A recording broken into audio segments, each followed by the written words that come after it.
Hello नमस्ते, स्वागत है आपका अपना यूट्यूब चैनल रहस्य एकेडमी पे। ये लेक्चर क्लास 9th का है। क्लास 9th वाले का जो चैप्टर चल रहा था, first chapter linear number system, math का जो फर्स्ट चैप्टर चल रहा था नंबर सिस्टम, वो आगे जहाँ तक हमने पढ़ाई किया था रेशनल और इरेशनल नंबर के बारे में, ये वीडियो उसके आगे का है। तो आगे वाले वीडियो में यानी आज वाले वीडियो में हम क्या पढ़ेंगे, आज हम रेशनल नंबर के कुछ रिजल्ट्स के बारे में पढ़ेंगे, साथ ही साथ में उसके कुछ ऑपरेशन के बारे में पढ़ेंगे। ऑपरेशन के बारे में पढ़ने का मतलब है, कहने का मतलब मेरा है कि हम क्या करेंगे, दो रेशनल नंबर को ऐड करेंगे, दो रेशनल नंबर को सब्ट्रैक्ट करेंगे, दो रेशनल नंबर को मल्टीप्लाई करेंगे, दो रेशनल नंबर को डिवाइड कैसे करते हैं ये हम पता लगाएंगे।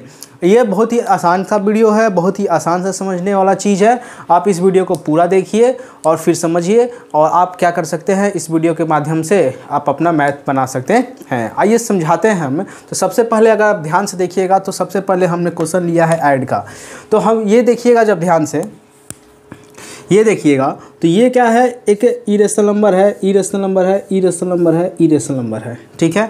तो हमको इस दोनों को क्या करना है, ऐड करना है। हमको ये दोनों को क्या करना है, ऐड करना है। तो ये दोनों को ऐड करने से पहले हमारा जो फोकस होगा वो होगा रूट के तरफ। तो रूट के तरफ जो फोकस होगा, देखिएगा इसमें √2 है, इसमें क्या है √2 है, इसमें √3 है, इसमें क्या है √3 है। तो सेम रूट वाले को एक साथ रखते हैं और डिफरेंट रूट्स वाले को एक साथ रखते हैं, ठीक है। तो कहने का मतलब क्या है, देखिएगा सेम रूट वाले का कहने का मतलब है सेम रूट इसमें कौन सा है, तो इसमें √2 और √3 अपने अपने पेयर बना के आ रहे हैं। तो इसमें देखिएगा तो ये क्या है 3√2 है और इसका क्या है, अच्छा इसको पहले ऐसे लिख सकते हैं क्या, ध्यान से देखिएगा तो ये बीच में प्लस √2 माइनस का 5√3, ये ऐसे लिख सकते हैं क्या, बिल्कुल लिख सकते हैं। अब हम क्या करते हैं, ब्रैकेट को ही हटा देते हैं। ब्रैकेट को जब हटाएंगे तो ये हो गया 3√2 प्लस 7√3 प्लस √2 प्लस माइनस 5√3, ठीक है। अब √2 और √2 वाले को एक साथ रखते हैं और √3 और √3 वाले को क्या करते हैं, एक साथ रख लेते हैं। तो सबसे पहले √2 और √2 वाले को एक साथ रख लेते हैं। तो यहाँ देखिएगा 3√2 प्लस का √2 एंड 7√3 माइनस का 5√3। और जब ये दोनों एक साथ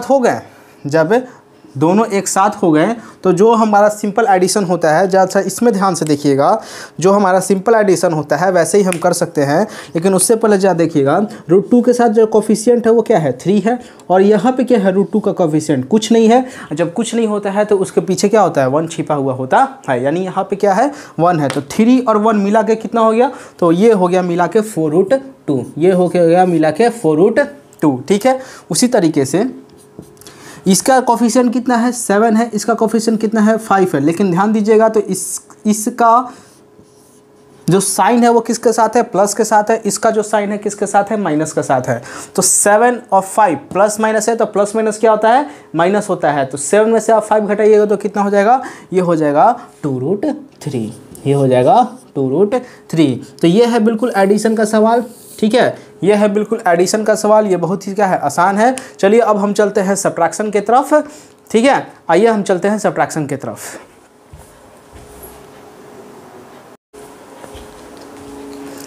तो ये देखिए, ये क्या है, सब्ट्रैक्शन का सवाल है। क्या कर रहा है सब्ट्रैक्शन के सवालों में, अगर ध्यान से देखिएगा तो सब्ट्रैक्शन के सवालों को कर रहा है 2√3 प्लस 5√5 माइनस 3√3 माइनस 4√5।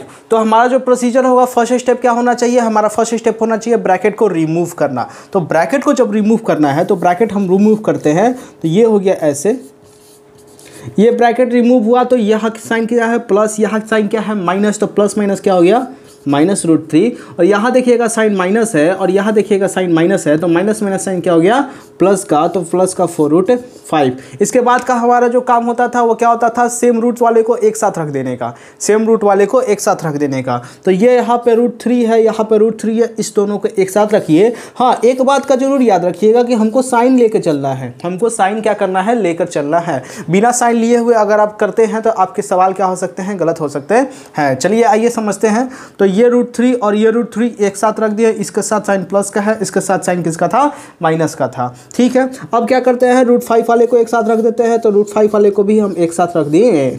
ठीक है, अब देखिएगा इसके साथ का कोफिशिएंट क्या है 2, इसके साथ का कोफिशिएंट क्या है 1, तो 2 में से एक गया कितना होगा भाई साहब, तो 1 होगा। तो ये 1 को लिखने का जरूरत नहीं रहता है, तो ये क्या हो गया, सिर्फ √3 लिखा जा सकता है। अब देखिएगा इसका, तो इसका 5 का, इसके साथ 5 कोफिशिएंट क्या है 5, इसके साथ कोफिशिएंट क्या है 4 है, तो 5 और 4 को जोड़ दिए तो कितना हो गया, 9√5 हो गया, 9√5 हो गया। ये है क्या, सब्ट्रैक्शन का सवाल। सब्ट्रैक्शन का सवाल बिल्कुल इसी तरीके से बनेगा, बशर्ते आपको यहाँ पे ध्यान रखना है क्या क्या, यहाँ पे आपको ब्रैकेट का ध्यान रखना है और ब्रैकेट के साथ साथ आपको साइन का भी ध्यान रखना है। अब हम चलते हैं नेक्स्ट मल्टीप्लाई के तरफ, मल्टीप्लिकेशन की तरफ, कि कैसे दो रेशनल नंबर को, इरेशनल नंबर को हम कैसे मल्टीप्लाई करते हैं। आइए समझते हैं।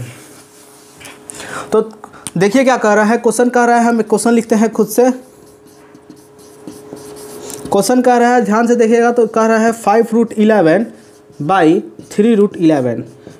5√11 बाई 3√11 को आपको क्या करना है, मल्टीप्लाई करना है। तो ये बाई का मतलब है यहाँ पे क्या है, मल्टीप्लाई आपको प्रॉपर क्वेश्चन में दिया हुआ है। तो इसको हम कैसे बनाएंगे, जरा ध्यान से देखिएगा, समझने की कोशिश करिएगा, हम समझा रहे हैं। तो क्या करते हैं बाबू, तो सबसे पहले बाई की जगह पे हम क्या लिखेंगे, तो सबसे पहले हम बाई की जगह पे लिखेंगे मल्टीप्लाई। ठीक है, अब क्या करते हैं, देखो रूट वाले को रूट वाले के साथ मल्टीप्लाई कराते हैं, और क्या करते हैं, ये जो है ना, ये कह सकते हैं कि रेशनल नंबर वाले को रेशनल नंबर के साथ मल्टीप्लाई कराते हैं।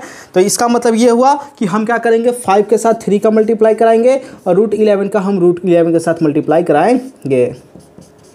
ठीक है, इतना तक तो क्लियर हो गया। तो आप क्या जानते हैं, 5 3 जा कितना होता है, 15 होता है। और हमने पहले ही आपको बता के चुका है, क्या बताया है मैंने, कि मैंने बताया है कि कभी भी आप अगर 2 रूट्स को मल्टीप्लाई करते हैं, 2 रूट्स को मल्टीप्लाई करते हैं, तो रूट्स क्या होता है, अपने आप ऑटोमेटिकली कैंसिल आउट हो जाता है, यानी हट जाता है। तो यहाँ भी √11 है, यहाँ भी √11 है, और दोनों का क्या करा रहे हैं, मल्टीप्लिकेशन करा रहे हैं, तो ये दोनों का रूट क्या हो जाएगा, हट जाएगा। तो यहाँ पे क्या हो जाएगा, 11 हो जाएगा। आप 15 में आप 11 से क्या कर सकते हैं, मल्टीप्लाई करा सकते हैं। तो 15 में आपको 11 से मल्टीप्लाई कराना है, तो देख लीजिए, देखिए हम सिंपल मेथड आपको सिखा रहे हैं, क्या कर सकते हैं।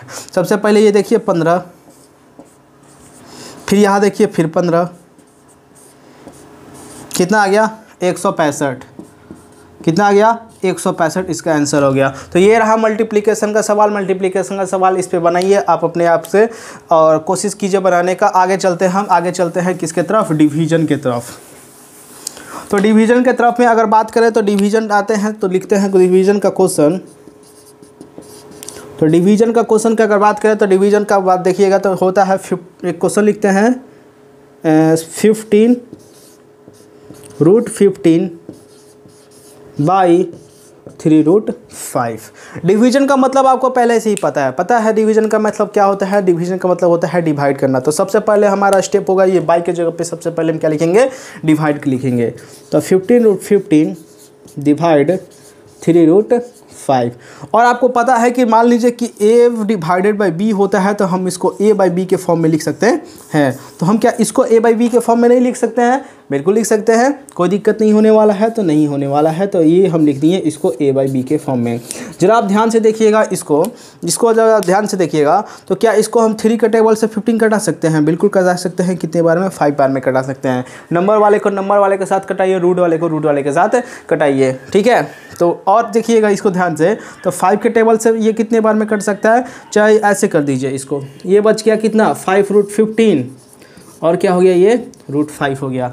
क्या हम 15 को फैक्टराइज करेंगे तो ऐसे लिखा सकता है क्या, कहने का मतलब इसको हम क्या ऐसे लिख सकते हैं क्या, √3 × 5 एक ही में लिख सकते हैं, बिल्कुल लिख सकते हैं। अब जरा यहाँ पे ध्यान से देखिएगा, हम आपको कुछ एक पॉइंट्स बताने वाले हैं, उसको आपको एप्लीकेबल करने में बहुत आसानी पड़ेगा। देखिए मान लीजिए जैसे अंडर रूट है, तो कहने का मतलब क्या है कि अंडर रूट a पे भी है, अंडर रूट किस पे है, b पे भी है। अंडर रूट ए बी है, तो अंडर रूट ए पे भी है, अंडर रूट किस पे है, बी पे भी है। और अगर मान लीजिए कि under root A by B है, under root A by B है, तो ये अंडर रूट ए पे भी है, ये अंडर रूट किस पे है, बी पे भी है। कोई दिक्कत तो नहीं होने वाला है। उसी तरीके से ध्यान से देखिएगा, तो अंडर रूट पे 3 और 5 दोनों है, तो क्या हम उसको अलग अलग लिख सकते हैं, बिल्कुल लिख सकते हैं। तो हम लिख देते हैं।